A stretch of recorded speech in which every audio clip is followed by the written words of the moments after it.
మనం నింపబడవలసినటువంటి సంగతులను గురించి విలాప వాక్యాల్లో ఒక మాట చూపిస్తాను మీకు. ఇది యేసుక్రీస్తును గూర్చినటువంటి ప్రవచనం.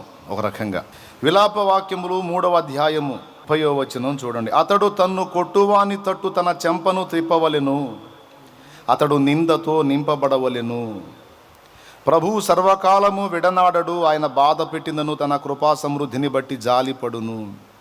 హృదయపూర్వకముగా ఆయన నరులకు విచారమునైనను బాధనైనను కలుగజేయడు.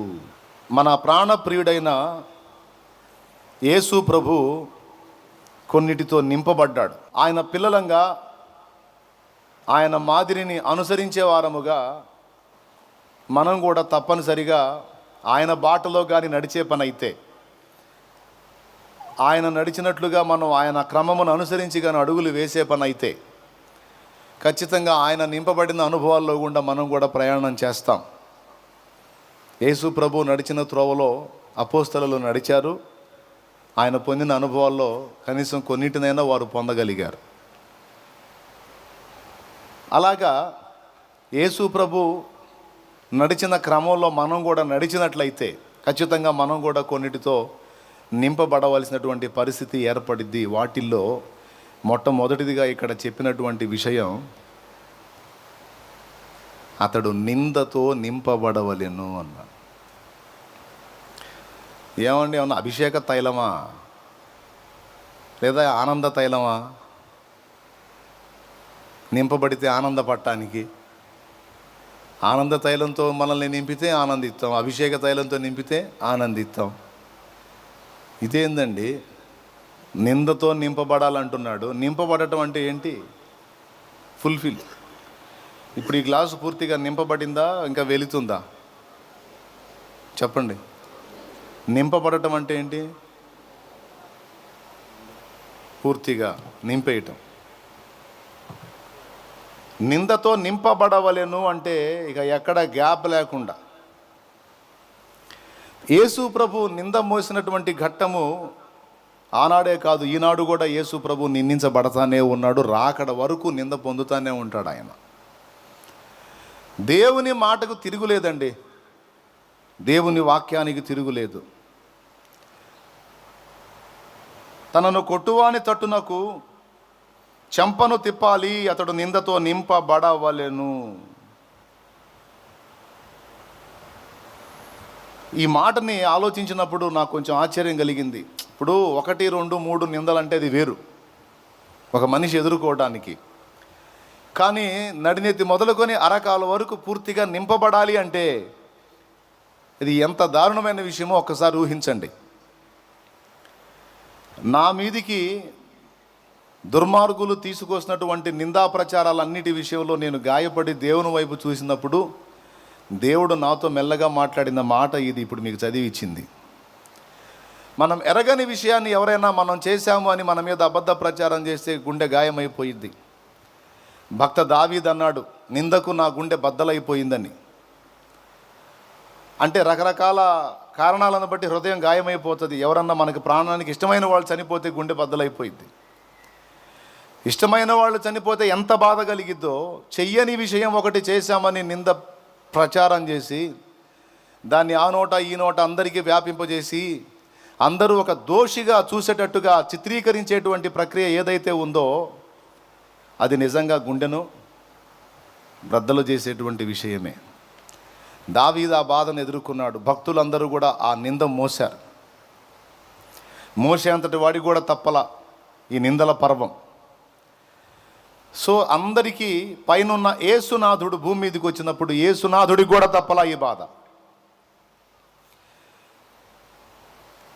ఆయన కన్యకు పుట్టినవాడు వాస్తవంగా, కానీ ఆనాడు యూదులే దాన్ని ఒప్పుకోలేదు. ఆయనను గురించి వెటకారంగా ఏమన్నారో తెలుసా? మేము వ్యభిచారం వలన పుట్టిన వారము కాము అన్నారు. అంటే యేసును అలా పుట్టినవాడవు నువ్వని అనకనే అన్నారు, చెప్పకయే చెప్పారన్నమాట. ఇక ఆ మాట మొదలుకొని ఆయన ప్రతి కదలికను ఒక రకంగా నిందించడం మొదలుపెట్టారు. అప్పటి నుంచి ఇప్పటిదాకా యేసు ప్రభు మోసిన నిందలు నాకు తెలిసి ఎవ్వరూ మోయలే. దేవుని వాక్యం ఎలాగైతే చెప్పబడిందో అక్షరాల అలాగున పూర్తిగా నింపబడిన వ్యక్తి ప్రభు అయిన యేసుక్రీస్తు. మనలో కొంతమంది సంగతి చెప్తున్నాను నేను. ఒక చిన్న నిందా ప్రచారం నీ మీద జరిగితే నువ్వు తట్టుకోలేవు, చాలా గాయమైపోద్ది, చాలా బాధపడిపోతావు. నిన్నెవరైనా తృణీకరించి మాట్లాడినా, నిందించినా, నీ గురించి చిలువలు పలువులుగా ఎవరైనా చెప్పుకున్నా అది నీ దృష్టికి వచ్చినప్పుడు చాలా ఏడ్చుకుంటావు. వాస్తవానికి నువ్వు ఎరగవు, కానీ నీ మీద ఒక అబద్ధాన్ని కల్పించి నిన్ను ప్రేమించే వ్యక్తులకు నీ మీద చెడ్డగా చిత్రీకరించారు. దానివల్ల నువ్వు ప్రేమించేవారు, నిన్ను ప్రేమించేవారు నీకు దూరం అయిపోయారు. దాని ఫలితంగా నీ హృదయం గాయమైపోయి చాలా ఏడుపు వచ్చేస్తుంది.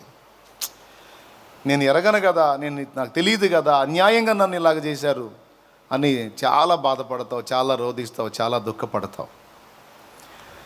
కానీ ఒక దేవుని సంబంధిగా, ఒక దేవుని బిడ్డగా, దేవుని కొడుకుగా, దేవుని కూతురుగా, యేసు ప్రభు తర్వాత సహవారసులంగా మనందరి విషయంలో దేవుని వాక్యము ఒక్కసారి గుర్తు చేసుకోవాలి. ఎవరికి వాళ్ళే మనం దేవుడు చెప్పినటువంటి రూట్లో నడుస్తూ ఉన్నట్లయితే, దేవునికి సంతోషం కలిగించే విధంగా, దేవుని చిత్తం నెరవేర్చే విధంగా, నా తండ్రి చిత్తము నెరవేర్చుటయే నా జీవిత పరమావధి అని సిద్ధపడి భావించి బ్రతుకుతున్న వాళ్ళకి ఈ నిందల పర్వం తప్పనిసరి. దాన్ని గూర్చి ఏడ్చి నిరాశపడి, నిరుత్సాహపడి, కృంగిపోయి దిగులు పడటం కాదు, దాన్ని బట్టి సంతోషపడాలి. ఇది వాక్య సత్యం. ఎందుకు సంతోషపడాలంటే, నేను ఎరగని అనేకమైన నిందలు నా మీదకి వచ్చి పడి నన్ను నింపుతున్నాయంటే నేను సాతానుకి తలపోటుగా ఉన్నానని అర్థమవుతుంది. నా దెబ్బ వాడికి సింహస్వప్నం అయిందని అర్థమవుతుంది. నా దెబ్బకి బిడ్డ కలవరపోయాడు అని అర్థమవుతుంది. అందుకే వాడు ఏం చేయాలో అర్థం కాక, ఎలా అభ్యంతరపరచాలో అర్థం కాక, సాతాను వాడు ఎత్తుకునేది ఏందయ్యా అంటే మన హృదయాల్ని కలవరపరచడానికి అబద్ధ ప్రచారాలు, నిందా ప్రచారాలు, మన మీద అబద్ధముగా చెడ్డవాటినెల్లా కల్పించి మాట్లాడటం. ఇక్కడ ఒక విషయాన్ని గుర్తుపెట్టుకోవాలి. నిందలు రెండు కారణాలను బట్టి మనం పొందుతాం. నిందను రెండు కారణాలను బట్టి మనం పొందుతాం. ఒకటి, దేవుణ్ణి బట్టి పొందుతాం. మన ప్రభువుని బట్టి మనం నింద పొందే పరిస్థితి ఉంది. రెండు, మన వ్యక్తిగత జీవితంలో మనం వేసిన పొరపాటు అడుగులను బట్టి కూడా నింద పాలయ్యే అవకాశం ఉంది. అందుకే నిందించడానికి ఎవరికి అవకాశం ఇవ్వద్దని పౌలు మాట్లాడతాడు. కొంతమంది లేడీస్కి సోషలిజం ఎక్కువ, కొంతమంది లేడీస్కి సోషలిజం ఎక్కువ. ఇప్పుడు ఎవరన్నా బయట నుంచి వచ్చారనుకో ఇంటికి, వాళ్ళని టచ్ చేసి మాట్లాడతారు, బాగుండావా, ఏది సంగతి అని. భర్త చూస్తూ ఉంటాడు. భర్త ఫీలింగ్ ఏంటంటే, నా భార్య నాకే సొంతం, ఆమె మెచ్చుకున్నా నన్నే మెచ్చుకోవాలి, గణపరిచినా నన్నే గణపరచుకోవాలి, ఏదైనా టచ్ చేసినా నన్నే ముట్టాలి. పరపురుషుణ్ణి ఆమె ముట్టరాదు, ఆమె నా కొరకు ప్రత్యేకంగా ఉండాలి అనేది ఏ భర్త అయినా కోరుకుంటాడు. అవునా కాదా? ఎంతమంది ఒప్పుకుంటారు? చేతులు ఎత్తన వాళ్ళందరూ అట్టేమి లేదన్నట్టే ఒప్పుకుంటారుగా. నా భార్య నన్నే తాకాలి, నన్నే ముట్టాలి, నన్నే ఘనపరచాలి, ఆమె ఇతరులను తాకరాదని అనుకుంటారా? అనుకోరా? చేతులు ఎత్తరేమి? నేను రెండు చేతులు ఎత్తుతున్నా. ఇడిపోయారు, ఏడే ఉన్నారు, ఎటన్నా పోయారా? రైట్. ఏ భర్త అయినా తన భార్యను వహించేవాడు తను కాబట్టి తను అదే కోరుకుంటాడు. కానీ కొంతమంది లేడీస్కి ఉన్న బలహీనత ఏంటంటే, పరపురుషులను తాకి మాట్లాడటం భర్త ఎదుట, అలాగే పరపురుషులను గొప్ప చేసి మాట్లాడటం భర్త ఎదుట. ఆ గొప్ప చేసేది వాని టాలెంట్తో పాటు వాని సౌందర్యాన్ని కూడా వర్ణిస్తూ ఉంటారు.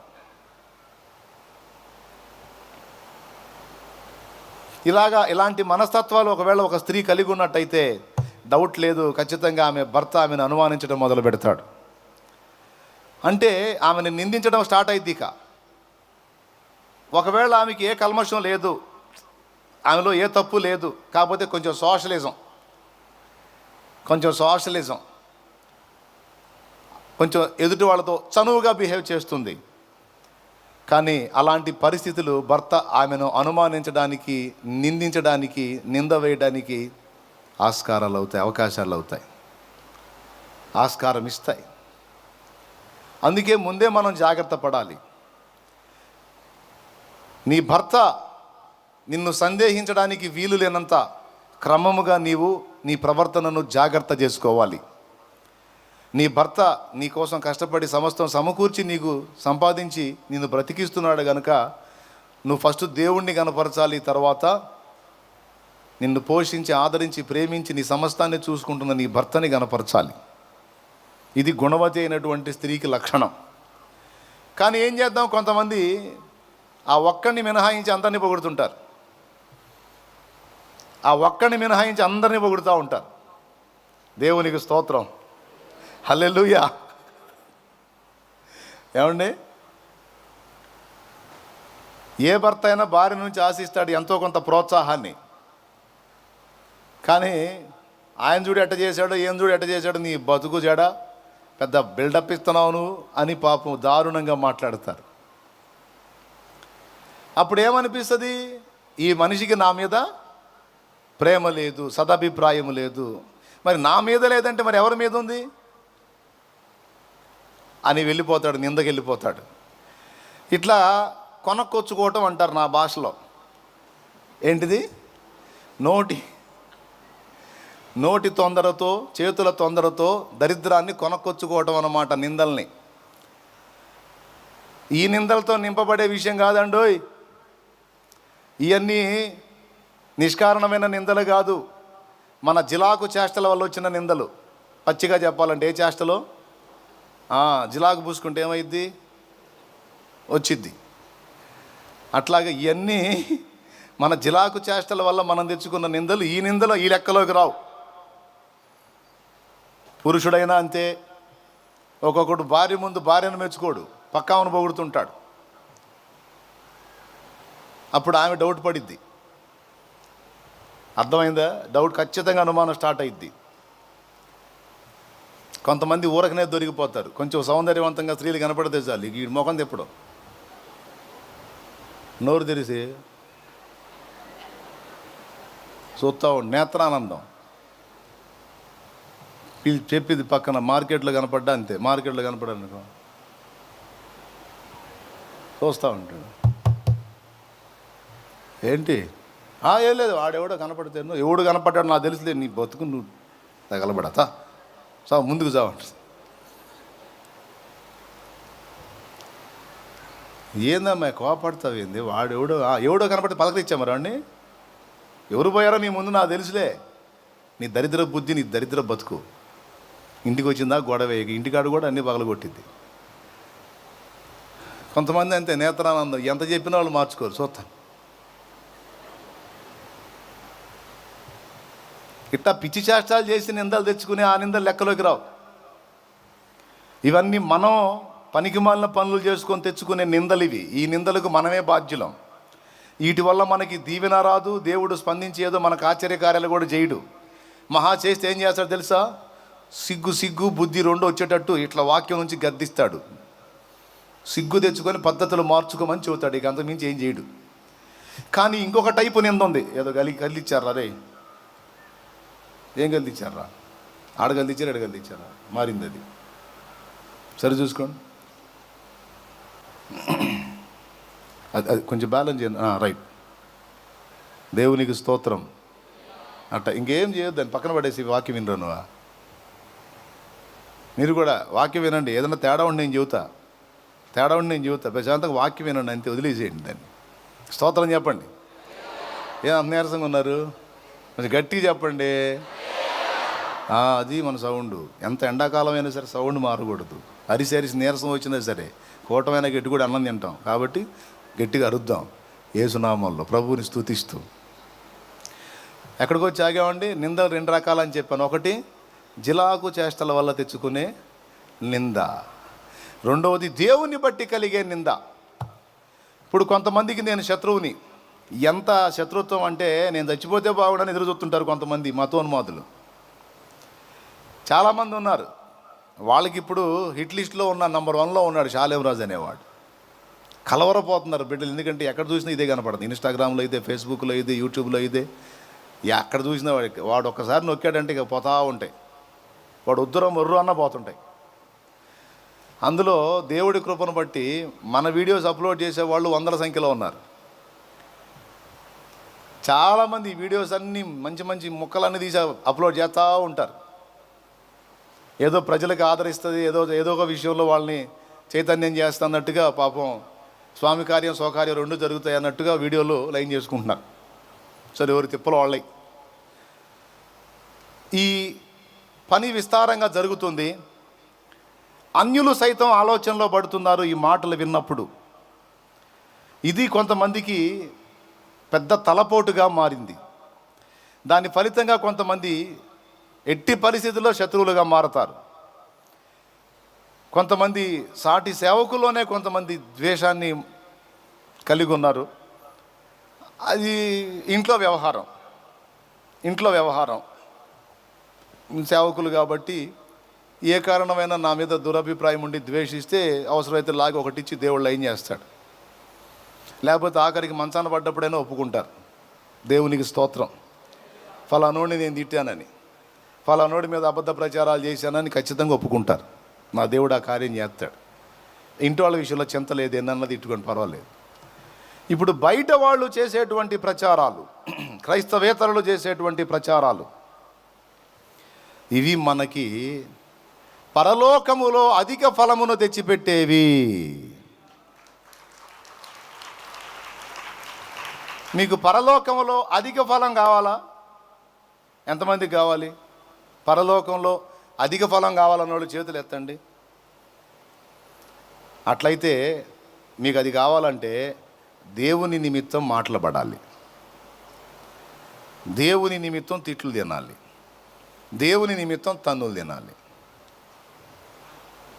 మనం కదిలించుకొని కాదు, మన పని మనం చేసుకుంటా పోతుంటే ఆటోమేటిక్గా సైతాను వాళ్ళని లేపుతాడు, ఆటోమేటిక్గా దాడులు చేస్తారు. ఆ దాడుల్లో వ్యక్తిగతంగా అటాక్ చేయొచ్చు, లేదా మాటల యుద్ధం కూడా చేయొచ్చు. అందులో లేనిపోని అబద్ధాలన్నీ కల్పించి ఎక్కడెక్కడ దిక్కుమాలిన అబద్ధాలన్నీ తీసుకొచ్చి ఒక వ్యక్తి యొక్క క్యారెక్టర్ని, జీవితాన్ని నిందపాలు చేసేటువంటి దుర్మార్గాలు కూడా జరుగుతాయి. ఇది ఏంటి ప్రభువా అంటే, నీకు అధిక ఫలము కావాలంటే నువ్వు మౌనంగా ఉండు అన్నాడు. అవసరమైతే ఈ సంగతి నా బిడ్డలకు కూడా నేర్పాలి. నువ్వు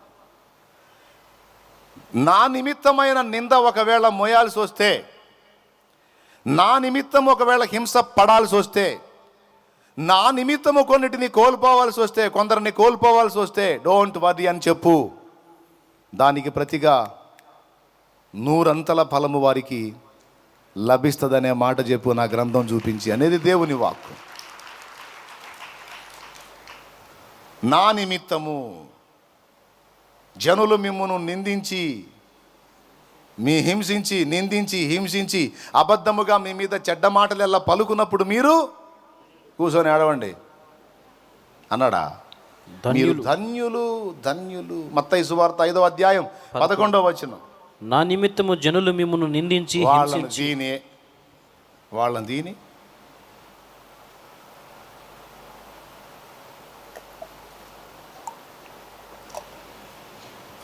నిందించి అనే మాట ఉంది చూడండి. నా నిమిత్తము జనులు మిమ్మును నిందించి హింసించి. ఇదండి దేవుని నిమిత్తం నిందమోయటం. ఎవరి నిమిత్తం? దేవుని నిమిత్తం నిందమోయటం. ఆ నింద కూడా ఎలా ఉంటుందంట? యేసయ్య బాటలో మనం క్రమంగా నడిచే పని అయితే కొంతమందికి నిష్కారణంగా మన మీద ద్వేషం పుట్టిద్ది. కారణం ఉండదు. నిర్హేతుకమైన ద్వేషం, నిష్కారణమైన ద్వేషం పుట్టిద్ది. ఆ ద్వేషం మనల్ని నిందపాలు చేయడానికి ఇష్టపడిద్ది, మన క్యారెక్టర్ని అవమానపరచడానికి ఇష్టపడిద్ది ఆ ద్వేషం. అలాగా మనం అవమానాల పాలైనప్పుడు, నింద పాలైనప్పుడు మనం ఏం చేయాలి, ఎలా స్పందించాలంటే దేవుని వాక్యం ఎలా చెప్తుంది చూడా మాట చదువు. నా నిమిత్తము జనులు మిమ్మును నిందించి హింసించి మీ మీద అబద్ధముగా చెడ్డ మాటలెల్లా పలుకున్నప్పుడు మీరు ధన్యులు, సంతోషించి ఆనందించుడి, అదుగో పరలోకమందు మీ ఫలము అధికమగును. సంతోషించండి, ఆనందించండి. సంతోషం బయటికి వ్యక్తం చేసేది, ఆనందం ఆత్మలో కలిగేది. ఏమండి, బాగా ఆనందం ఎక్కువైంది అనుకో, లోపల కళ్ళలోంచి కన్నీళ్ళు వస్తాయి. సంతోషమేమో గంతులేసిద్ది. ఏమండి, ఆనందమేమో లోపల లోపల కలిగేది. సంతోషించి ఆనందించండి, పరలోకమందు మీ ఫలము అధికమగును. అది ఇలాగున వారు నిందతో అతడు నింపబడవలెను, కొట్టువాని తట్టునకు తన చెంప తిప్పవలెను. యేసయ్యకి మాత్రమే సంబంధించిందా? ఆయన పిల్లలంగా మనకు కూడా సంబంధించిందా? ఆయన శ్రమ పడిన ప్రకారం మనం కూడా ఆయనతో పాటు శ్రమ పడిన ఎడల ఆయనతో తోడి సమాన వారసులము. ఇప్పుడు యేసయ్య పొందినటువంటి ఆ ఆధిక్యతలోకి మనం కూడా ప్రవేశించాం. యేసయ్య పొందిన ఆధిక్యతలోకి మనం కూడా ప్రవేశించామండోయ్. మీరు నమ్మినా నమ్మకపోయినా ఇది నిజం. రేపు యేసయ్యతో పాటు మనం కూడా కూర్చొని ఏలబోతున్నాం. పాటలు పాడతారు కదండి, నీ వారసత్వముకై నా జయము కోరింది నీవేనని, అత్యున్నతమైన సింహాసనమును నాకి చూటలో నీకు, నీ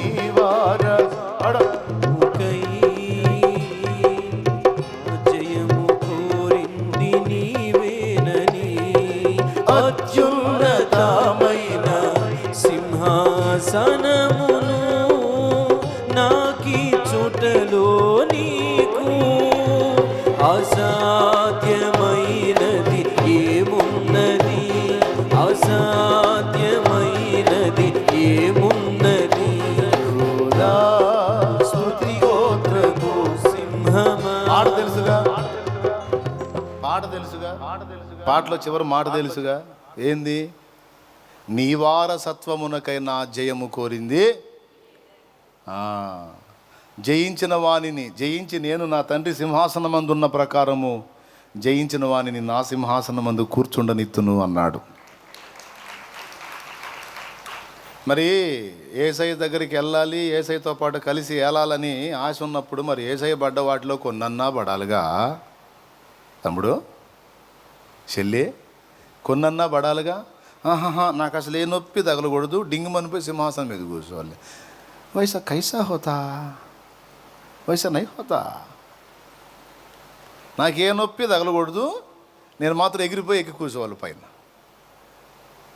నడవదు అట్లా. యేసయ్య బాటలో కానీ మనం ప్రయాణం చేసేటట్లయితే కొన్నైనా, కనీసం కొన్నైనా మనం ఫేస్ చేస్తాం. ఇది రుజువు. ఆయన శ్రమ పొందిన ప్రకారం మనం కూడా ఆయనతో పాటు శ్రమను అనుభవించిన ఎడల ఆయనతో పాటు ఏలుదము అన్నాడు. అంటే మనం ఏలే ఘట్టం ఉంది. ఎక్కడుందా వచనం? 3 అంకెలు లెక్క పెట్టేసరికి చెబుతారా? దమ్ముందా? ఏమో ఏడుందో అద్దుగో. రోమా 8:34. 8:34 అది లేదే.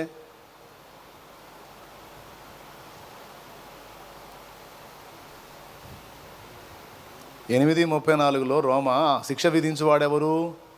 క్రీస్తు యేసే.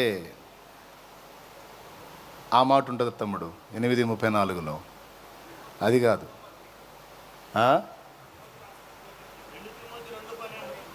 2 తిమోతి 2:12 అంట చూడు. అన్నోళ్ళు చెప్పారా? సహించిన వారమైతే ఆయనతో కూడా ఏలుదుము. రైట్. ఏలుదము అనే మాట గమనించారా? సహించిన వారమైతే అంటే ఏం సహించినా శ్రమలను, క్రీస్తు నిమిత్తము శ్రమలను, నిందలను, అవమానాలను, బాధలను, హింసలను సహించిన వారమైతే అబ్బబ్బో అసలు నాకే నొప్పి తగలకూడదు, నాకున్న కష్టాలన్నీ పోవాలి, నాకు ఎక్కడెక్కడన్నీ రావాలి. మరి అంతే. నేను యేసుప్రభు నమ్ముకున్నా, మరి పండగ చేసుకోవచ్చు. యేసుప్రభు నేను నమ్ముకున్నానంటే కొంతమంది అదే బిల్డప్. యేసుప్రభు దగ్గరికి వచ్చి, యేసుప్రభా నీ దగ్గరికి వచ్చి పండగ చేసుకో, నేను రావటం అంటే మామూలు మాట కాదులే. యేసుప్రభా నేను రావటం అంటే మామూలు వ్యాపారం కాదు, వచ్చాలే పండగ చేసుకో. ఎవరు పండగ చేసుకోవాల్సింది? నువ్వు వచ్చావు పెద్ద అని ఆయన పండగ చేసుకోవాలా? నిజ దేవుడు నిత్య జీవము ఇచ్చువాడి దగ్గరికి నువ్వు వచ్చావు, నువ్వు చేసుకోవాలి పండగ. లేకపోతే బతుకంతా దండగే. నాకే నొప్పి ఉండకూడదు, ఏ బాధ ఉండకూడదు, నేను యేసుప్రభు సింహాసనం ఎక్కి ఏలాలి. నో, కుదరదు అట్లా. మనం ఏలుదము అన్నాడు. ఏలుదము అంటే పరిపాలిస్తామన్న మాట అండి. చూశారుగా, కళ్ళారా చూశారుగా. అంటే దాని అర్థం ఏంటి? పరలోకంలో నూతన యెరూషలేము పట్టణంలో మనల్ని ఉంచి అక్కడి నుంచి దేవుడు సమస్త విశ్వాన్ని ప్రభు ఏలుతాడు. ఆయనతో పాటు కలిసి మనం కూడా ఏలుదుము. ఏలుదుము అంటే ఏలేవారు ఎవరండి? ఏలికలు. ఏలికలు అంటే ఎవరండి? రాజులు. ఏర్పరచబడిన వంశమును రాజులైన యాజకులుగా చేసితివి. ఏర్పరచబడిన వంశమును రాజులైన యాజకులుగా చేసితివి. పరిశుద్ధ జనముగా, సొత్తైన ప్రజలుగా, పరిశుద్ధ జనముగా, సొత్తైన ప్రజలుగా, నీ కొరకే జీవించుట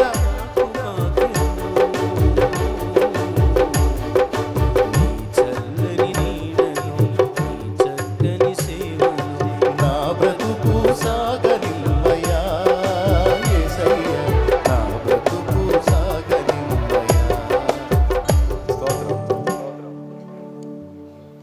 నువ్వు నమ్మినా నమ్మకపోయినా నిన్ను రాజు అని పిలిచాడు అబ్బాయి దేవుడు. ఇప్పుడు తట్టెడప్పులు ఉన్నా సరే, ఏంది, తట్టెడప్పులు ఉన్నా సరేనబ్బాయి, ఆయన నీకు ఇచ్చిన టైటిల్ మాత్రం కింగ్. ఆయనేమో కింగ్ ఆఫ్ కింగ్స్. మనమందరం రాజవంశములో యాజకత్వము చేసేదను.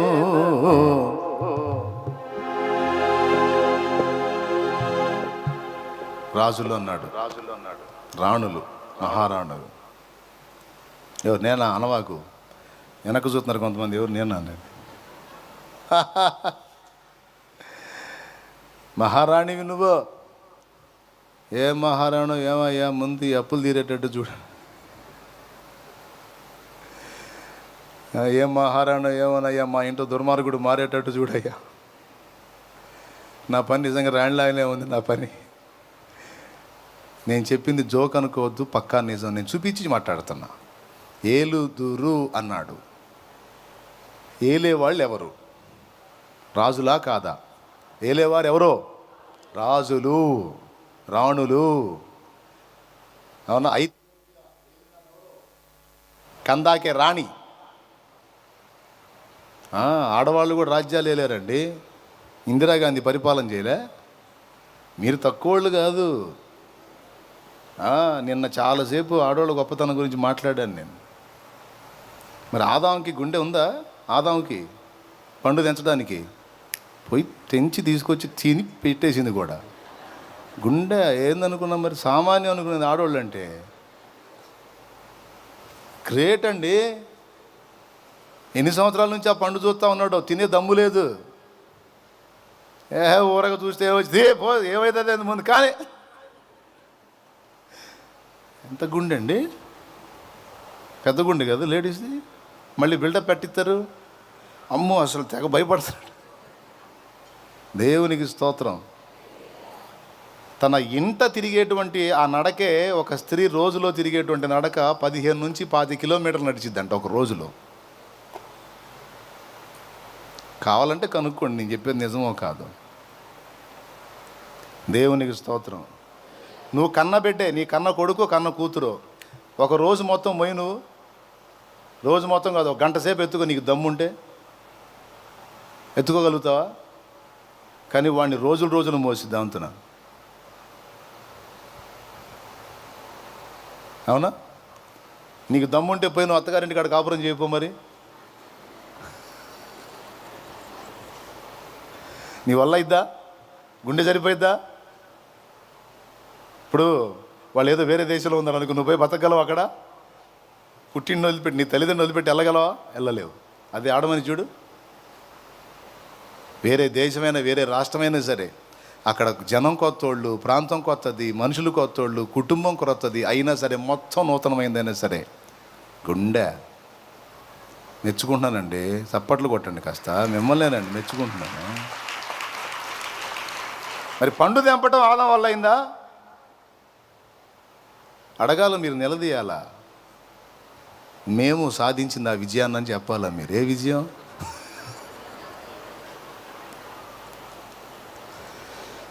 దేవునికి స్తోత్రం. ఎందుకు వచ్చారు సడన్గా? ఆడవాళ్ళు వచ్చారు ఏంది? మహారాణులు అన్నకాడ నమ్మరేమో అని. అసలు మాకంటే మీరే రేపు పైన ఉంటారేమో డౌట్ నాకు.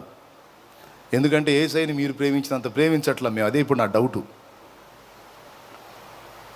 నిజమమ్మా. మొదటివారు కడపటివారు మొదటివారు అన్నది ఇక్కడ కూడా వర్తించిద్దేమో అని డౌట్ నాకు. ఒకవేళ కొంపదీసి మీరు ఏదన్నా పై స్టేజ్లో ఉంటే నన్ను గుర్తు చేసుకోండి. శాలేమన్నా సరేలే, నువ్వు రా, నా దగ్గర పని చేయను. మరి తృణీకరించవాకులే, పరలోకంలో బాగుంటుందో. కానీ ఖచ్చితంగా మాకంటే ఉన్నత స్థితిలో మాత్రం ఉంటారనేది మాత్రం కన్ఫామ్. ఎందుకంటే మా భక్తి అంతా పైనే ఉంది, కానీ లేడీస్ భక్తి మాత్రం గుండెల నిండా ఉంది. మొదట తేడా పడినా తర్వాత యేసయ్యనంతగా హత్తుకున్నది స్త్రీలేనని స్పష్టంగా అర్థమవుతుంది. ఎందుకంటే స్త్రీల ప్రేమే వేరని దావీదు చెప్పేశాడు. యోనాతానా, నా సహోదరుడా, నా ఎడల నీవు చూపిన ప్రేమ స్త్రీలు చూపు ప్రేమ కంటే అధికమైనది అన్నాడు. అంటే స్త్రీల ప్రేమ గొప్పదని. గొప్పదండి. అమ్మ ప్రేమకు మించిన ప్రేమ ఏముంది? దేవుడి ప్రేమ తర్వాత ఎవరి ప్రేమ? అమ్మ ప్రేమే. నాన్న ప్రేమ అనడో. నాన్న ప్రేమ లోపలే, బయటికి మాత్రం సీరియస్ మెయింటెనెన్స్ ఉంటుంది, బిల్డప్ అని. అమ్మ అట్ట కాదు. అమ్మ ప్రేమ బయటపడే ప్రేమ. దేవునికి స్తోత్రం కలుగును గాక. చెప్పండి గట్టిగా. ప్రియులారా, స్త్రీలను ఏం తక్కువ అంచనా వేయొద్దు. స్త్రీలు కూడా రాణులై పాలిస్తారు. యేసు ప్రభుతో మన ఇరువురు ఉంటాం. మీరు ఆడవాళ్ళు పండి పక్క పండి అనడో, పండి అనడో. నా పిల్లలారా అంటాడు, నా బిడ్డలారా రండి అంటాడు. మీరందరూ కలిసి ఏలాలి. మరి అందరం కలిసి రేపు ఏలాలంటే ఇప్పుడు సహించాలట. రేపు యేసుతో కూడా ఏలాలి అంటే ప్రస్తుతం కొన్ని సహించాలి, కొన్ని భరించాలి, కొన్ని తట్టుకోవాలి, కొన్ని తాళుకోవాలి. అందులో ఒకటి నిష్కారణంగా నిందల పాలవటం. స్తోత్రం, స్తోత్రం. నిష్కారణంగా హింస పాలవటం. ఒక్కొక్కడికి మనం ఏం చెయ్యం, కానీ మన ఉద్యోగానికి ఎసురు పెడతాడు వాడు. ఒక్కొక్కడికి మనం ఏం చెయ్యం, కానీ పక్క వాళ్ళకి, పైన అధికారులకి మన మీద బ్యాడ్గా చెబుతుంటాడు. వాళ్ళు మనల్ని ఇబ్బంది పెడతా ఉంటే ఇటు చూసి సునకానందం పొందుతూ ఉంటాడు. ఎందుకు చేస్తున్నాడు వీడు ఇట్లా అని అర్థం కాదు. అవునా? మనకు వచ్చేవాటిని పని కట్టుకొని పోయి ఇచ్చేవాడికి చెప్పి చెడగొడతాడు. తగిలిందా మీకు అక్కడక్కడ ఇట్లాంటి? నువ్వేదో ఇబ్బందిలో ఉన్నావు, అవతలోడు హెల్ప్ చేస్తా అన్నాడు, ఇంకొకడు పని కట్టుకొని పోయి వాడికి ఇస్తున్నావా? తిరిగి వస్తాయా? పొరపాటును కొట్టావని ఈడు పని కట్టుకొని ఛార్జీ పెట్టుకొని మరి పోయి చెప్పిపోతాడు. అది తెలిసి అల్లాడిపోతాను. వీడికి నేనేం చేశాను, ఎందుకు నా కోసం ఇంత కష్టపడుతున్నాడు వీడు అండి? అర్థం కాదు. కొన్ని మనం ప్రయత్నం చేస్తే పని కట్టుకుని చెడగొడతారు. ఎందుకు ఇలా జరుగుద్ది? ఎందుకు నా విషయంలో ఇంత కక్ష పెట్టారు? ఎందుకంటే నువ్వు దేవుని నమ్ముకున్నావు, అది సాతానుకు నచ్చలా. నువ్వు జీవం గల దేవుని యందు విశ్వాసం ఉంచావు, అది సైతానుకు నచ్చలా. అందుకే నీ చుట్టూ ఉన్న వాళ్ళని నీకు శత్రువులుగా మార్చిపడేశాడు. వాళ్ళు నీ పతనాన్ని కోరుకునేటట్టు చేశాడు. అయితే గుర్తుపెట్టుకో, అది ఆట్టే కాలం సాగదు. అది ఒక దశలో వాళ్ళు గెలిచినట్టుంటారు, ఒక దశలో వాళ్ళు సాధించినట్టుంటారు, కానీ చివరికి నీ నిందల పర్వమంతా ఆశీర్వాదాల మూటగా మారిపోయింది. అయితే దానికి ముందు దేవుని వాక్యం ఏం చెబుతుందంటే, యేసు బాటలో నడుస్తున్న నువ్వు నిందతో నింపబడాలి. ఇది జిల్లాకు పనులు చేసి తెచ్చుకునే నింద కాదు, దేవుని నిమిత్తమైన నింద. ఇప్పుడు నాకుందా లేదా? మీరు ఎంతమందికి తెలుసు దేవుని నిమిత్తం నేను నింద పొందుతున్నాను అన్న సంగతి మీరు ఎంతమందికి తెలుసు? తెలిసిన వాళ్ళు చేతులు ఎత్తండి. క్లియర్గా అర్థమవుతుందిగా. నా మీద వ్యతిరేకంగా మాట్లాడేటువంటి వ్యక్తులకి నాకేమైనా ఆస్తి తగాదాలు ఉన్నాయా? వాడేమన్నా నా బామరిదే? అందుకు కాదు కదా. ఇప్పుడు నన్ను ద్వేషించే వాళ్ళు ఏమన్నా నాకేం బామర్దులా? పోనీ దాయాదులా? ఆడెవడో నేనెవడో, ఆమెవరో నేనెవరో, అతడెవడో నేనెవడో. కానీ ఎందుకు పని కట్టుకొని? క్రీస్తు నిమిత్తమైన నింద. అది నాకు అధిక ఫలమునివ్వడానికి కారణమవుతుంది. మరి ఇప్పుడు యేసు నింద పొందాడు, ఇప్పటికీ పొందుతానే ఉన్నాడు. ఆయన బిడ్డగా నేను నింద మోస్తానే ఉన్నాను. మరి నాతో పాటు నీకు తప్పదు కదా. మరి ఎందుకు? ఎవరన్నా ఏదన్నా ఇబ్బంది పెడితే, ఎవరన్నా ఏదన్నా నిందిస్తే, ఏదన్నా ఒక చిన్న మాట నీ గురించి తెలిస్తే వెంటనే లో బీపీకి వెళ్ళిపోతున్నావు? ఎందుకు నీరసం రోగి అయిపోతున్నావు? ఎందుకు నిరుత్సాహపడిపోతున్నావు? ఎందుకు సావా బతుక అంటున్నావు? ఇంత మాట నా మీద కల్పించారు బాబోయ్, నేను ఇక బతకనాను ఎందుకు అంటున్నావు? నా జీవితం ఏమైపోవాలని ఎందుకు వాపోతున్నావు?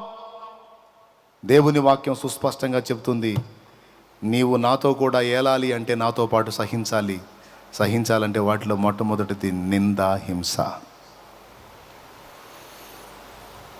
మిమ్మల్ని హింసించేవాడు దేవునికి సేవ చేస్తున్నట్టు ఫీల్ అవుతాడని చెప్పాడు యేసయ్య. ఏం చెప్పాడు? మిమ్మల్ని బాధ పెట్టేవాడు దేవునికి సేవ చేస్తున్నట్టు ఫీల్ అవుతాడట. అంటే ఎంత డెడికేటెడ్గా చేస్తాడో చూడిక, ఎంత అంకితమై ఇబ్బంది పెడతాడో చూడు. ఇంకా సరిగ్గా రాలా హింసలు, వచ్చినప్పుడు తేలిద్ది ఒక్కొక్కళ్ళ విశ్వాసం. ప్రియులారా, మనము సిద్ధపడి ఉండాలి. అది పాఠం ఈరోజు. ఏమై ఉండాలి? సిద్ధపడి ఉండాలి. నిందలతో నింపబడాలి. పైన ఏమన్నాడు? కొట్టువాని తట్టునకు చెంప. శ్రమల కొరకు సిద్ధపడాలి. శ్రమలతో కూడా శ్రమలలో నింపబడటానికి కూడా సిద్ధమవ్వాలి. నిందల పాలవటానికి కూడా సిద్ధపడాలి. ఈ శ్రమలతో, నిందలతో నింపబడి తట్టుకోవాలి అంటే, వీటితో నింపబడి తట్టుకోవాలి అంటే ముందు అభిషేకంతో నింపబడాలి, పరిశుద్ధాత్మతో నింపబడాలి. అర్థమైందా?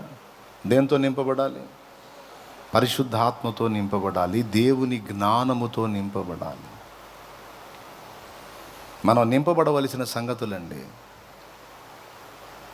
పరిశుద్ధాత్మతో నింపబడాలి. అందుకే దేవుని వాక్యంలో చెప్పాడు, ఆత్మ పూర్ణులై ఉండండి, ఆత్మతో నింపబడండి అని. యేసు ప్రభు బాప్తిస్మం పొందిన తరువాత శ్రమలు విస్తరించినయా, పొందక ముందు విస్తరించినయా? రైట్. పొందక ముందు తండ్రి చిత్తం నెరవేరిందా కంప్లీట్గా? పొందిన తర్వాత నెరవేరిందా? ఏమంటే యేసు ప్రభు తండ్రి చిత్తం నెరవేర్చడానికి వచ్చి యోర్దాన్లో బాప్తిస్మం పొందిన తర్వాత శ్రమల పర్వం స్టార్ట్ అయింది. ఆ 30 ఏళ్ల పర్యంతం ఆయనకి శ్రమలు లేవు, ఆట్యకాలం శ్రమలు లేవు. చక్క పని చేశాడు, ఒట్టంగం పని చేశాడండి, చక్క పని చేశాడు. ఆ మధ్యతరగతి కంటే కింది కుటుంబం, పేదరికం ఉన్న కుటుంబం, మరియమ్మ కుటుంబం. ఆయనకి ఇంచుమించు 18 సంవత్సరాల ప్రాయం వచ్చేసరికి యోసేపు చనిపోయాడనేది చరిత్రకారులు చెప్పే విషయం. మరియమ్మ భర్త యోసేపు చనిపోయాడని చెప్తారు. అంటే యేసయ్యకి 18 ఏళ్ల వయసు వచ్చేటప్పటికి, అంటే అంతకు ముందే తండ్రితో కూడా కలిసి ఆ చెక్క పని నేర్చుకున్నాడు. ఇక ఆయన చనిపోయిన తర్వాత ఇక ఆ చెక్క పని చేసి తల్లిని, తోడబుట్టినటువంటి 4 తమ్ముళ్ళని, ఒకరికంటే ఎక్కువైన చెల్లెళ్ళని మొత్తాన్ని బతికిచ్చాడు ఆయన.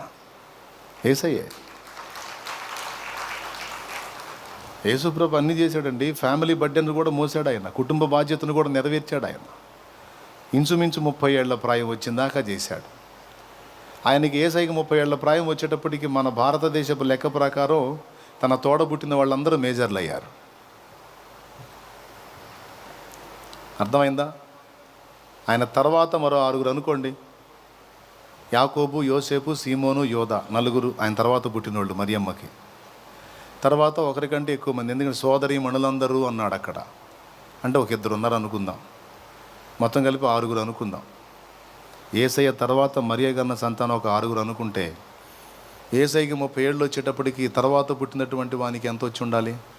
కనీసం 2 సంవత్సరాల తర్వాత పుట్టారు అనుకుంటే, 2 ఏళ్ళకి సంతానం అనుకుంటే, యేసయ్యకి 30 ఏళ్ళు వచ్చేటప్పటికి ఆయన తర్వాత పుట్టిన వాడికి 28 వచ్చి ఉండాలి. తర్వాత వాడికి 26, తర్వాత వాడికి 24, అవునా? తర్వాత ఆడపిల్ల 20, తర్వాత ఆడపిల్ల 18.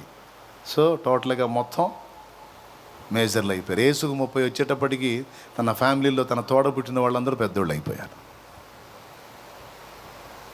అంటే వాళ్ళని పెద్ద చేసిన దాకా తన బాధ్యత నెరవేర్చి ఆయన 30 ఏళ్ల ప్రాయంలో సేవకు వచ్చాడు. సో అంతకుముందు ఆయన సామాన్యుడిగా ఉన్నాడు, చెక్క పని చేసుకుంటా ఉన్నాడు కనుక పని చేస్తాడు. అదే కష్టం. ఈరోజు నువ్వు నేను కడుపు నింపుకోవడం కోసం పని చేస్తున్నామే, అంతవరకే కష్టం. కానీ ఆ తర్వాత కదా రకరకాల శ్రమలు అనుభవించింది. అవన్నీ అనుభవించడానికి ప్రభువుకి అభిషేకం తోడ్పడింది. ఆ శ్రమలన్నీ తట్టుకోవడానికి దేవుని పరిశుద్ధాత్మ యేసయ్యకు సహకరించాడు. అందుకే బాప్తిస్మం పొందిన వెంటనే బజార్లో మిటి బోల యేసయ్య. బాప్తిస్మం పొందిన తర్వాత నేరుగా అరణ్యానికి వెళ్ళాడు. ఆత్మచేత అరణ్యమునకు కొనిపోబడెను. అక్కడ 40 దినములు ఉపవాస ప్రార్థన చేశాడు. ఒక సామాన్యుడిలాగానే తాను దేవుడై ఉండి ఆ దేవత్వపు మహిమను అక్కడే వదిలిపెట్టి నరుడుగా భూమి మీద పుట్టి ఏమీ లేనివాడు భక్తి సాధనతో అన్నీ పొందుకున్నట్టు యేసు ప్రభు 40 రోజులు ప్రార్థన చేసి ప్రత్యేక ప్రార్థనలో గడిపి సాతాను శోధనలను 3 ఎదిరించి ఆత్మ బలముతో నిండిన వాడై గలిలయకు వచ్చిందని లూకాసు వార్త 4వ అధ్యాయం ఒకసారి తీయండి. లూకాసు వార్త 4వ అధ్యాయము 14వ వచనం. 4:1 నుంచి చదువున్నాను ఫస్ట్. యేసు పరిశుద్ధాత్మ పూర్ణుడై యోర్దాను నది నుండి తిరిగి వచ్చి 40 దినములు ఆత్మచేత అరణ్యములో నడిపింపబడి అపవాది చేత శోధింపబడుచుండెను. అది అయిపోయింది కదా. ఆ శోధన అయిపోయిన తర్వాత 14వ వచనం. అప్పుడు యేసు ఆత్మ బలముతో గలిలయకు తిరిగి వెళ్ళెను. ఆయనను కూర్చిన సమాచారం ఆ ప్రదేశం పరిశుద్ధాత్మతో నింపబడ్డాడు. పరిశుద్ధాత్మ బలముతో నింపబడ్డాడండి. ఆ నింపబడ్డ తర్వాత ఇక ఎన్ని నింపబడిన వాటిని తట్టుకోవడానికి శక్తి వచ్చింది. దేవునికి స్తోత్రం కలుగును గాక. 40 రోజులు ఒక్కసారే ప్రార్థన చేసి ఇక లైఫ్లో మళ్ళీ ఎప్పుడు ప్రార్థన చేయలేదా? దినమంతా పని చేయుచు నాదుడు యేసు జనుల బాధలు మోయుచు. కరుణాపీఠం చేరవే. అందులో చివరి చరణం ఏంటో తెలుసా? ఇలా బ్రతుకంతయు ప్రార్థన ప్రభు యేసునకు సిలువే తన తుది ప్రార్థన. ఇలా బ్రతుకంతయు ప్రార్థన ప్రభు యేసునకు సిలువే తన తుది ప్రార్థన. చెలుగా విజ్ఞాపనలు చేయుచును మనపై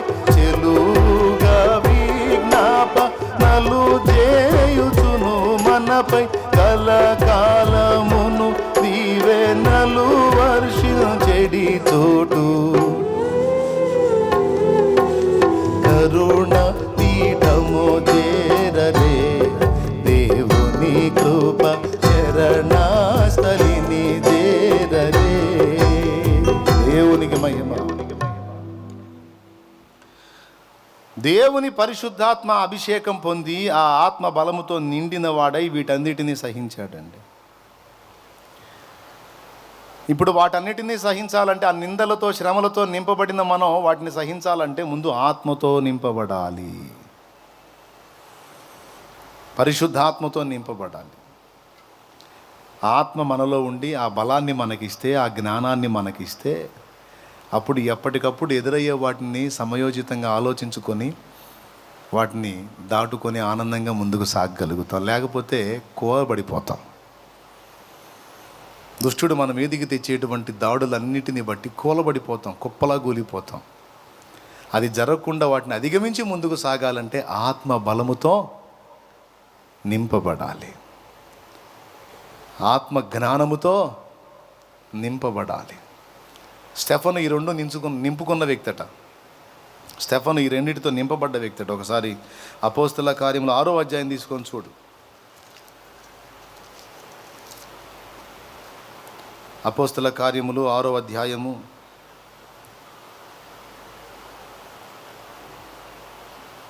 5వ వచనం నుంచి చూడండి. వాళ్ళు చెబుతారు, ఈ మాట జనసమూహం అంతటికి ఇష్టమైనందున వారు విశ్వాసముతోనూ పరిశుద్ధాత్మతోనూ నిండుకొనిన వాడైన స్టెఫను, ఫిలిప్పు, ప్రోకోరు, నీకానోరు, తీమోను, పరిమనాసు. ఓకే, స్టెఫన్ ఉన్నాడు అందులో.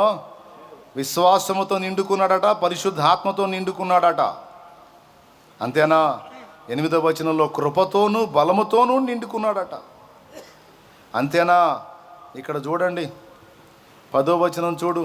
మాటలాడుట యందు అతడు అగుపరిచిన జ్ఞానమును అతనిని ప్రేరేపించిన ఆత్మను వారు ఎదిరింపలేకపోయింది కదా. ఏమండి, ఏమని చెప్పారు అపోస్తలులు 6వ అధ్యాయం 3వ వచనంలో? కాబట్టి సహోదరు ద్వారా ఆత్మతోనూ జ్ఞానముతోనూ నిండుకొని మంచి పేరు పొందిన 7 మనుషులను ఏర్పరచుకోండి అంటే, ఆ 7 స్టెఫన్ ఉన్నాడు, ఫిలిప్ ఉన్నాడు. ఇక్కడ దేనితో వాళ్ళు నింపబడ్డారో మనం వాటన్నిటితో నింపబడాలి. తెలుసుకోండి, గుర్తు రాసుకోండి. చాలా ఉన్నాయి అక్కడ నింపబడాల్సిన సంగతులు. విశ్వాసముతో నిండుకోవాలట. ఏమండి? ఆత్మతో నిండుకోవాలట, కృపతో నింపబడాలట, బలముతో నింపబడాలట, జ్ఞానముతో నింపబడాలట. మనం ఎన్నిటితో నింపబడాలో, ఎన్నిటితో మనల్ని నింపాలని దేవుడు చూస్తున్నాడో ఈరోజు మనకి కనువిప్పు కలగాలి. దేవునికి స్తోత్రం కలుగునుగాక. కృపతో నిండుకోవటం అంటే ఏంటో తెలుసా? కృపతో నిండుకోవటం అంటే దేవుని కృప మీద ఆధారపడటం మాత్రమే కాదు, ఎదుటివారి ఎడలో కూడా కృప చూపుటకు. మనం దేవుని దగ్గర నుండి కృప పొందటమే కాదు, దీనుల ఎడలో కూడా మనం కృప చూపాల్సి ఉంది. కృప మనం కూడా చూపించవచ్చండి. అర్థమైందా? అయోగ్యులమైన మన పట్ల దేవుడు చూపలా కృప, అలాగే అనర్హులైన వారు మన ఎదుటికి వచ్చినప్పుడు వారి ఎడల మనం కూడా కృప చూపబద్దులమై ఉన్నాం. అలాంటి కృపతో నిండుకున్నవాడట స్టెఫను. దేవుని కార్యాలను సాధించడానికి బలముతో నిండుకున్నాడు, బలహీనుడుగా లేడు. హల్లెలూయా. దేంతో నిండుకున్నాడు? బలముతో నిండుకున్నాడు, వాక్య జ్ఞానముతో నిండుకున్నాడండి. నీ వాక్యమే ఇలా నా జ్ఞానము, నీ రక్తమే ఇలా నా జీవము, నీ వాక్యమే ఇలా నా జ్ఞానము, నీ రక్తమే ఇక నా జీవము. సైన్యములకు అధిపతి నీకే ఘన స్తుతి, నా సైన్యములకు అధిపతి నీకే ఘన స్తుతి. దేవునికి స్తోత్రం. ఇప్పుడు చెప్పినటువంటి వీటితో కానీ మనం నింపబడితే ఇక దేంతో నింపబడ్డా మనం చెల్లించం. ఇక జ్ఞానంతో నింపబడాలంటే వాక్యాన్ని ధ్యానించాలి. అందుకే పాడుకున్న, నీ వాక్యమే ఇక నా జ్ఞానము, ఇలా నా జ్ఞానము అని. స్టెఫను నిండుకున్న జ్ఞానం ఏ జ్ఞానమయ్యా? వాక్య జ్ఞానం. నేను చెబుతున్నా, లోకం నిన్ను తిక్కలోడు పిచ్చోడు అనొచ్చు, లోకం నిన్ను తిక్కలది పిచ్చిది సోద్ది అనొచ్చు. నువ్వు బైబిల్ చదువు, మళ్ళా బైబిల్ చదువు.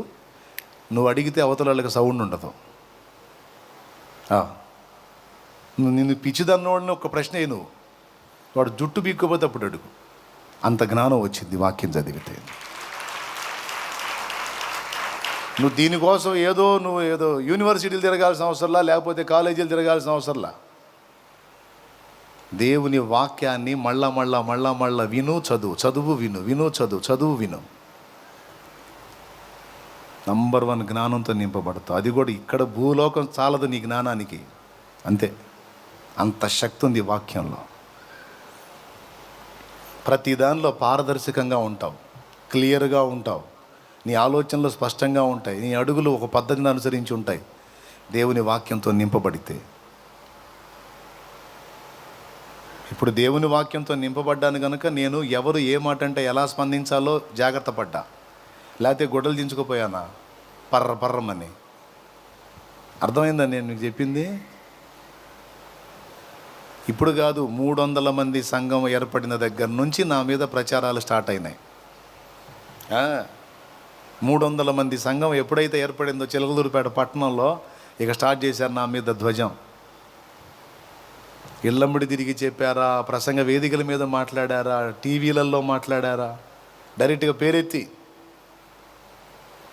మాటలు పడటం, నిందలు పడటం, అవమానాలు పడటం నాకు కొత్త కాదు. ఏమండి, ఒకసారి ఓ చెల్లి ఫోన్ చేసింది, ఎవరో ఒక ఆమె నీకు కేజీ బంగారం ఇచ్చిందంటగా అన్నయ్య అని. 1/4 కేజీ ఇచ్చి 30 కేజీ నువ్వే తీసుకెళ్ళాము, ఏడుందో చూపిద్దురా అని పిలిచా. దేవునికి స్తోత్రం కలుగును కానీ నాకు ఒక్క 1/4 కేజీ అమ్మ, 30 కేజీ నువ్వే తీసుకుపో, దా ఏడుంది ఏడబెట్టాందా,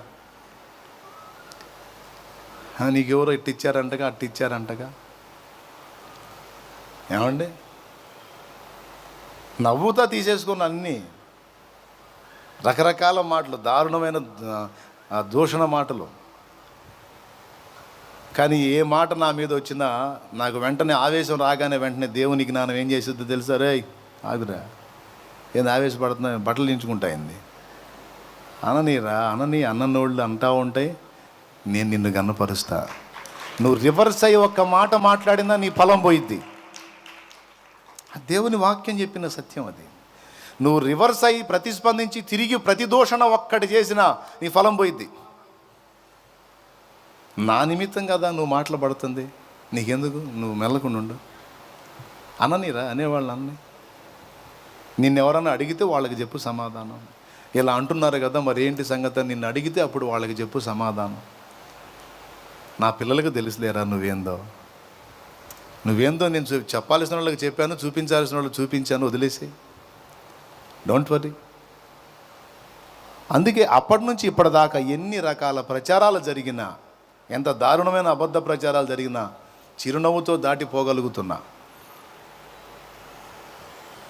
దేవునికి మహిమ.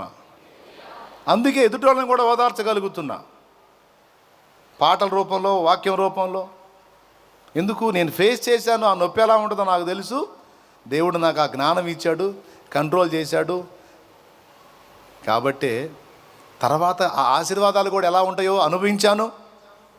అవతల వాళ్ళు నిందిస్తూ ఉంటే మరి దేవుడు ఎలా హెచ్చిస్తూ ఉంటాడో, దేవుడు ఎలా ఆశీర్వదిస్తూ ఉంటాడో అవన్నీ ప్రాక్టికల్గా అనుభవించాను. అందుకే పలుగాకి లోకం నిందించిన ఏకాకివై నీవు రోదించిన, పలుగాకి లోకం నిందించిన ఏకాకివై నీవు రోదించిన, అవమాన పర్వాలు ఆనంద గీతాలు పాడేవులే, నవ్వినోళ్ళంత నీ ముందు తలను వంచేదు ఇక ముందు, నవ్వినోళ్ళంత నీ ముందు తలను వంచేదు ఇక ముందు. ఎందుకు? ఉందిలే దీవెన, ఎందుక వేదన, పొందిన యాతన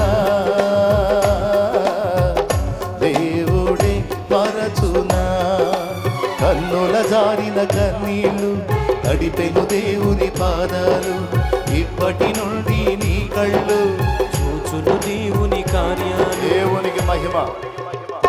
మరి ఈ మాటలు ఎట్ట వస్తాయి? అనుభవిస్తే వస్తాయి, ఆ బాధలు పడితే వస్తాయి. పడతనా? వీటితో నింపబడడానికి ముందు కాస్తో కూస్తో వాటితో నింపబడటానికి అవకాశం ఇచ్చాడు యేసయ్య. వేటితో? పరిశుద్ధాత్మతో, దేవుని జ్ఞానంతో, కృపతో, బలముతో, కాస్తో కూస్తో నింపాడు. కాబట్టి ఈ నిందల పర్వాన్ని తట్టుకోగలిగా, ఈ శోధనల పర్వాన్ని తట్టుకోగలిగా. విశ్వాసంతో కాస్తో కూస్తో నింపాడు. కాబట్టి 5 సంగతులండి. ఇంట్రెస్ట్ ఉంటే రాసుకోండి. ఆత్మతో నింపబడాలి, జ్ఞానముతో నింపబడాలి, విశ్వాసంతో నింపబడాలి, కృపతో నింపబడాలి, బలముతో నింపబడాలి. ఈ 5 మనలోకి వచ్చేటట్టు చేసేది దేవుడే. దేవునికి స్తోత్రం కలుగునుగాక. ఇవన్నీ మనలోకి వచ్చేటట్టు చేసేది దేవుడే. ఆయనే చేస్తాడు. ఆయన్ని వేడుకోవాలి. బలవంతుడైన దేవా, నన్ను బలపరచు, వీటిని తట్టుకోవటానికి నాకు బలని, శక్తిని అని వేడుకోవాలి. ఇక్కడ అన్ని జనులు కూడా ఏడిపించారు. అన్యాయంగా ఏడిపించారండి. ఒకసారి వచ్చిన నిందకైతే ఒక నైట్ తెల్లారిన దాకా ఏడ్చా, 3 దాకా ఏడ్చా. ఎవరిని ఏం అనలేను, కొట్టలేను, తిట్టలేను, దూషించలేను. ఏమన్నా నేను దాడి చేశానా? మరి సేవకుడు యేసుప్రభు ప్రేమ అని మాటలు చెబుతున్నాడు, ఏం చేశాడు అంటారు కదా అన్ని జనులు. తట్టుకొని సహించడానికి దేవుడే ఆ క్షణాన బలాన్ని ఇచ్చాడు. నిష్కారణమైన నిందలు అయితే అవన్నీ పూదండలైనాయి నా దేవుని కృపతో. హల్లెలూయా. ప్రియమైన బిడ్డలారా, 5 సంగతులతో మనం నింపబడితే మిగిలిన 2 సంగతులు మనల్ని నింపినా మనకి ఏం కాదు. 5 సంగతులు ఏమిటి? పరిశుద్ధాత్మతో, జ్ఞానముతో, విశ్వాసంతో, కృప. వెంటనే తీర్పులు తీర్చేయకూడదు. తప్పు చేసిన వాళ్ళకి కృప చూపాలి. నువ్వేమో మోకాళ్ళేసి ఏ చిన్న తేడా అయినా పెద్ద తేడా అయినా, ప్రభు కృపతో జ్ఞాపకం చేసుకో తండ్రి, కృప చూపు తండ్రి అని దీర్ఘాలు తీసి ప్రార్థన చేస్తావు. నీ ఎడలు ఎవడన్నా తప్పు చేస్తున్నావు, దీర్ఘాలు తీసి వాడితో వ్యాజ్యం ఆడతావు. దేవుడు అంటాడు, నన్ను కృప చూపమన్నా నువ్వు చూపవా కృప అంటాడు. నువ్వు కూడా చూపాలి కదా ఇతరుల పట్ల కృప. నువ్వు కూడా పోనీలే అనుకోవాలి కదా, నువ్వు కూడా దయ చూపాలి కదా. స్తోత్రం. అందుకే కృపతో నిండుకోవాలి. నువ్వు పై అధికారి అనుకో, కొంతమంది అధికారులు ఉంటారు, విశ్వాసులే, మళ్ళా పిశాసులేం కాదు, విశ్వాసులే అధికారులు. అబ్బా, వాళ్ళ కింద పనిచేసే వాళ్ళ మీద సాగించుకుంటారు, మామూలుగా సాగించుకోరు. నేనుంటే అందుబాటులో చెబుతా, నువ్వు దేవుని బిడ్డవి నాయనా, అమ్మా నువ్వు దేవుని బిడ్డవి, అయ్యా నువ్వు దేవుని బిడ్డవి. మిగిలిన అధికారులు, పై అధికారులు, మిగిలిన లోకస్తులు కింద వాళ్ళ మీద సాగించుకుంటారు. నువ్వు సాగించుకోవద్దు. నీ కింద పనిచేసే అధికారులు ఒప్పుకోవాలా నిన్ను చూసి, ఏమని తెలుసా, ఇతడు నిజముగా దేవుని మనిషి, ఈమె నిజముగా దేవుని మనిషి అనాలి.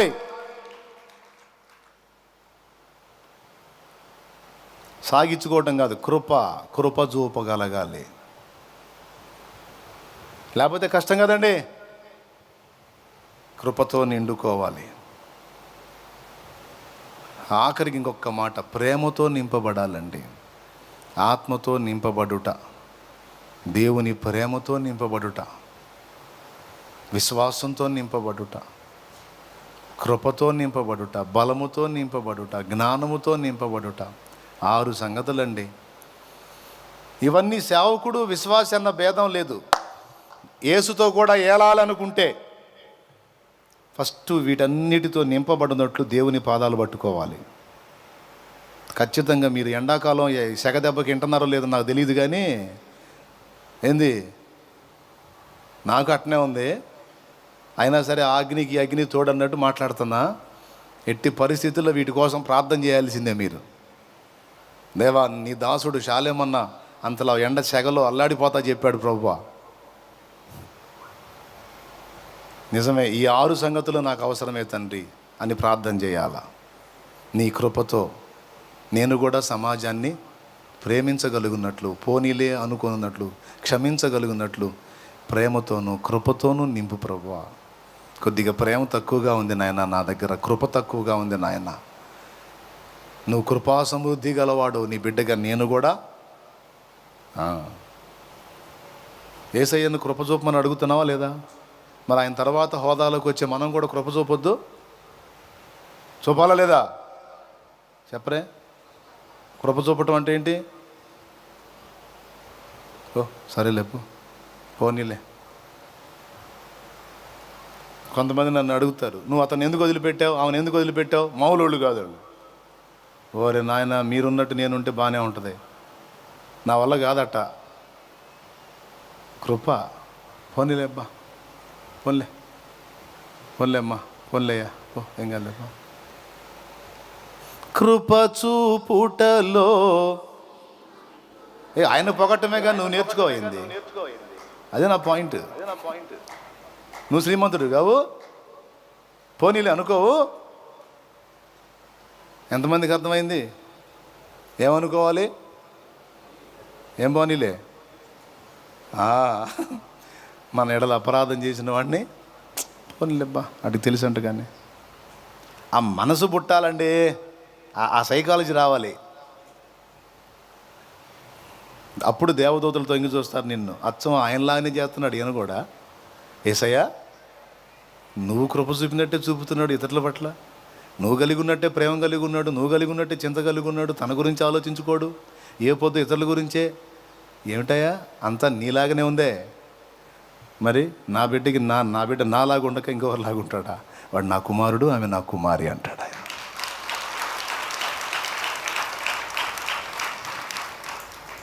ఓకేనా?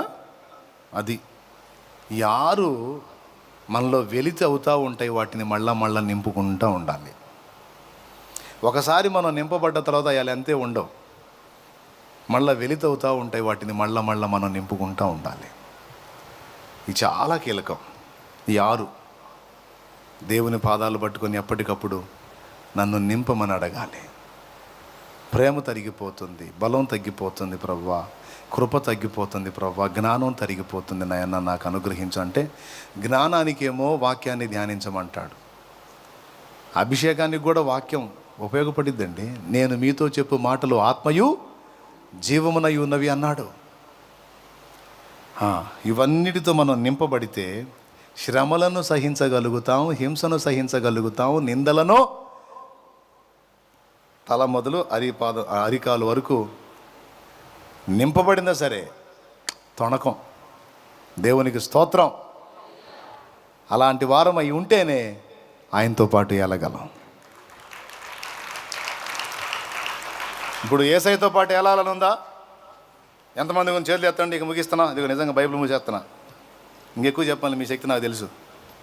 దేవునికి స్తోత్రం. ఎంతమంది కొంచెం చేతులు ఎత్తలేదు? యేసయ్యతో పాటు వెళ్ళాలని ఉందా? ఏ లేదు. నిజమేనా? కహానియా? నిజమేనా? చూపించాంగా బైబిల్లో. ఆయనతో పాటు సహించిన వారమైతే ఏలుదము, ఆయనతో పాటు ఏలుదము. కన్ఫర్మ్. ఆట్టే కాలం ఈ లోకంలో ఉండే మంది ఆ లోకం, నూతన యెరూషలేం మంది. అక్కడుండి విశ్వాన్ని ఏలుతాం, డౌట్ లేదుగా. రైట్. ఏలాలంటే ఆయనతో పాటు సహించాలి. ఏం సహించాలి? నిందలను, అవమానాలను, ఆటంకాలను, కఠిన శ్రమలను, హింసలను సహించాలి. సహించిన వారమైతే మరి సహించాలంటే ఏం కావాలి? వీటితో నింపబడి వీటిని సహించాలంటే ముందు ఆ 6 నింపబడాలి. ఇప్పటి వరకు సహించావంటే దేవుడి కృపను బట్టి కాస్త కూస్తో నింపబడి ఉన్నావు, అందుకే తట్టుకోగలిగావు, లేకపోతే నీ వల్ల ఏది కాదు. చాలా వరకు తట్టుకొని నిలబడగలిగావు అంటే దేవుడు జ్ఞానం ఇచ్చాడు నీకు, దేవుడు బలం ఇచ్చాడు, లేకపోతే నీ వల్ల ఏది కాదు. నువ్వు ఎదుర్కొన్న శోధనలు, నువ్వు ఎదుర్కొన్న వేదనల నుంచి తట్టుకొని నిలబడగలిగావంటే ఇప్పటికీ ఆయన నిన్ను తన కృపతో, బలముతో, ఆత్మతో, విశ్వాసంతో, జ్ఞానంతో, శక్తితో నింపి ఉన్నాడు. అందుకే గెలవగలిగావు, అందుకే కొంతవరకు నువ్వు తట్టుకోగలిగావు. ఇక ముందు కూడా వాటి విషయంలో నువ్వు సిద్ధపడాలంటున్నాడు, నింపబడాలంటున్నాడు. నీ ప్రేమతో నన్ను నింపు, నీ శక్తితో నన్ను నింపు, నీ వలె ఇతరుల ఎడల కృప చూపటానికి నన్ను కృపతో నింపు. అడగండి, నేను కూడా కృప చూపాలి కదయ్యా. నిజంగానే నువ్వు శ్రీమంతుడు, ఇతరుల ఎడల కృప చూపావు, నేను కూడా చూపాలి కదా, దయ చూపాలి కదా, ప్రేమ చూపాలి కదా. నేను కూడా నువ్వు ఇతరుల బాధ్యతలు వహించినట్టు, భరించినట్టు నేను కూడా ఇతరుల బాధ్యతలు వహించాలి కదా. రేపు నీతో ఏలాలి కదా. నేను నాతో మాట్లాడినందుకు నీకు వందనాలు. నిజమే, చిన్నవాటినే కొన్నిసార్లు అభ్యంతర పడుతూ ఆలోచనలో పడుతున్నాను. ఈరోజు స్పష్టంగా మాట్లాడా. నువ్వు సహిస్తే నేను నాతో పాటు ఏలగలవని, సహించడానికి కావలసిన బలం కూడా నువ్వు నన్నే అడగాలని స్పష్టంగా మాట్లాడావు. నీ కృతజ్ఞతలు చెల్లిస్తున్నాను. ఈ మాటలు మా అంతరంగాల్లో శిలాక్షరాలుగా ముద్రించి మమ్మల్ని నీ ప్రత్యేకమైన బలముతో, అభిషేకంతో నింపమని కృతజ్ఞత వందనాలు చెల్లిస్తూ యేసు పవిత్ర నామమున ప్రార్థించి పొంది ఉన్నాము తండ్రి. ఆమేన్.